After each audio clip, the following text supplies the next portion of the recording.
ये बूढ़े आदमी यहाँ पर बैठकर भीख मांग रहा होता है। उसके बाद ये आदमी आता है तो ये आदमी से बूढ़े आदमी कहता है कि अरे बेटा कुछ दे दो, मदद कर दो। उसके बाद मदद करने के बजाय आदमी पैसे लेकर भाग जाता है। उसके बाद ये बूढ़े आदमी इस लड़के के पीछे पीछे भागते हैं। ये लड़का आकर गाड़ी में बैठ जाता है। उसके बाद ये कहता है कि अरे भाई चल जल्दी।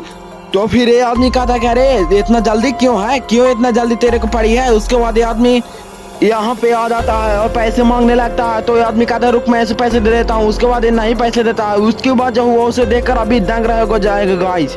लेकिन उससे पहले हे शिव बाबा जो भी मेरे वीडियो को लाइक करें, चैनल को सब्सक्राइब करें। उस घर में कभी धन की कमी नहीं होती ना। उसके बाद ये लड़का इस बूढ़े आदमी को पैसे दे देता है।